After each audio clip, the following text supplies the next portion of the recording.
안녕하세요. 이슈 404입니다. 동북아 역사재단이 일본 고대 시족의 본관, 사저, 조상의 유래 등을 알 수 있는 계보서 신찬성 실록 역주본을 상중하세권으로 나누어 출간했습니다. 재단은 역주 과정에서 한국계 시족 150시를 새롭게 밝혀냈는데요. 일본 고대 귀족으로 기존에 편제된 163시와 새로 발굴한 150시를 합하면 313시로 전체의 26%를 차지한다고 전했습니다.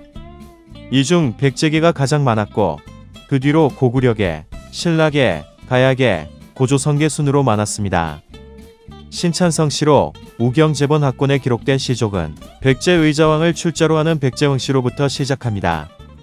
의자왕의 아들 선과 그의 후손들로서 도래 시족 중 특별 지위를 부여받은 시족입니다.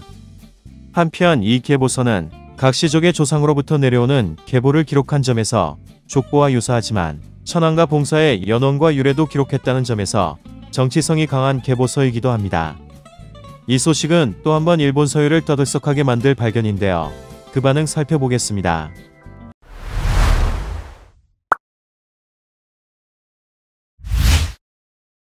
이 단체는 한국 정부 산하의 단체이므로 날조 또한 기회주의의 출판물일 가능성이 높다는 느낌이 들어. 그렇게 느끼는 사람 나뿐이야? 대륙에서 넘어온 사람이 있으니까 실제로 그럴지도 모르겠지만 지금 시점에서는 국적이 애매모호한 사람은 없었으면 좋겠어. 지금에 와서 일본인도 우리랑 같다라고 엄청 말하고 싶은 거야? 당신들이랑은 절대로 사이좋게 지낼 수 없고 깔보는 식의 표현 방식은 정말 그만해줬으면 좋겠어. 결국 일본에서 만들어진 문헌을 토대로 자기 맘대로 왜곡하니마니 거의 한자는 버렸으니까 한자로 된 문헌 따위 읽지 않아도 돼. 그래서 뭐? 실크나 승마 등은 조선에서 온 사람들에 의해 전해진 것은 사실이지만 그것도 원래는 중국에서 전해온 것이기도 하지. 그래서 과거는 어찌 됐든 현대는 일본이 조선의 근대 문화를 가져다준 사실은 어떻게 되는 거야? 결국 세계적인 기업이라고는 삼성과 다른 몇 개. 일본의 세계적인 기업은 몇 개인지 알기나 해. 1200년 전 이야기를 꺼내서 왜곡하고 진심으로 하찮네. 별도로 중국계나 한국계도 각각의 사정으로 일본에 건너온 것이고 일본에 귀화한 사람들이야. 출신 변경 등이 아니라 일본에서 살아가기로 한 이상 이름도 일본식으로 고치는 것은 지극히 자연스러운 흐름이야. 그 속에는 일본의 조정에 공헌하여 영지를 얻고 자신의 출신지를 그 지명으로 해서 시정명으로 만든 사람도 있어. 당신들도 옛날에는 그런 중국풍의 성명이 아니었을 것 같은데. 그래서 뭐 어쩌라고. 전부 당시의 기술이 반도로부터 넘어왔다고 말하고 싶은 거야? 너네들은 높은 사람을 실어 나르는 차가 메이지 시대에도 외발 자전거였어. 김도 합병 시기에 전해졌구만. 위키에 따르면 동북아시아 역사재단은 한국 정부의 교육부 산하에 동북아시아 역사 문제와 독도에 관한 일을 연구 분석 및 정책 개발, 동북아 역사 문제를 해결하고 독도의 영토 주권을 지키는 공공기관인 것 같아. 즉, 일본을 한국계가 지배했다는 증거로 우월감을 드러내는 도구로 여길 거야. 동북아시아 역사재단은 한국에서도 말이 많은 단체이기 때문에 어디까지가 사실인지 알 수 없네. 또 이것은 무엇을 말하고 싶은 건지 모르겠어. 인터넷 구글 검색으로 뭐든지 아는 세상인의 중앙일보시. 그래서 일본분들, 한국계가 잘하는 인터넷 페이크 뉴스는 조심해야 돼. 확실히 고대 야의 아스카 그리고 천평시대에는 그런 일도 있었겠지만 그것이 지금 국가의 존재와는 어떠한 인과관계도 없어. 뭐 영혼을 채우기 위한 날조겠지. 애시당초 중국풍의 성씨로 바뀌기 전에 조선의 토착 성씨를 알고 있기나 해. 고대의 조선의 북부는 중국의 직할령이고 남부는 일본의 통치와 영향 아래에 있었던 것이지만 사실을 인정하지 않는 역사인식을 갖고 있는 국가가 쓴 것은 올바른 내용이 될 수 없다고 생각해.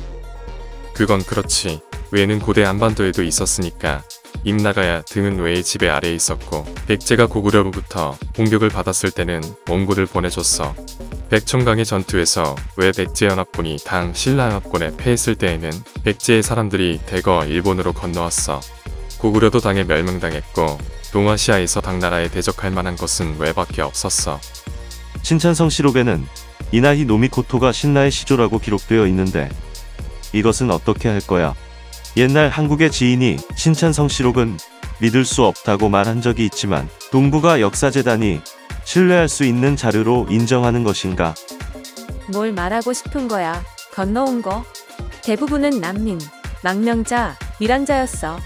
조선 반도에서의 전란, 중국 침략의 결과야. 항상 오리지널이라면 일본은 한국의 일부인 거야. 불교의 전례도 백제로부터의 간단한 선물로 일본에 망명하지 않았어? 그때 건너왔던 소가시 등도 도레게 시족이지만 야마토 정권에 빌붙어 있었던 거 아니야? 요점은 한국은 늘 일본의 상이라고 귀결하고 싶어 하는 거잖아. 다행이네. 1500년 정도 전에까지 한국이 일본보다 위에 있는 것이 가능해졌네. 그 뒤로 쭉 일본에 이기지 못해서 분하겠어. 뭐 옛날을 추억하는 것도 필요해. 자신에게 유리한 쪽으로만 이야기하니 어디까지 진실인지 모르겠지만 재단은 이번에 역주 작업을 통해 한국계 시족 150성씨를 새롭게 밝혀냈다. 새롭게 150성씨를 추가했다고 하는데 일본의 전문가가 확인을 한 거야? 우선 확인을 해보게나. 그렇지 않으면 마음대로 다른 나라가 일본의 역사를 바꾸어 버린 것이 돼. 특히 뭐든지 원조라고 하는 귀국 연구의 신빙성은 제로다. 관심을 가져주는 건 알겠지만 이런 엉터리 수치를 꺼내서 뭘 하고 싶은 거야? 일본에 조공을 바치고 있었지만 국가가 멸망한 탓에 일본에 망명해왔다. 라고 하는 증거잖아. 그래서 언제나 우리는 우수해 라고 엄청 말하고 싶은 건가? 그렇잖아. 더 이상 됐으니까 지금 자신의 나라를 어찌 잘 만들지나 고민해. 상대하지 말고 내버려두자. 반응해주면 낚이는 거니까. Zombie apocalypse.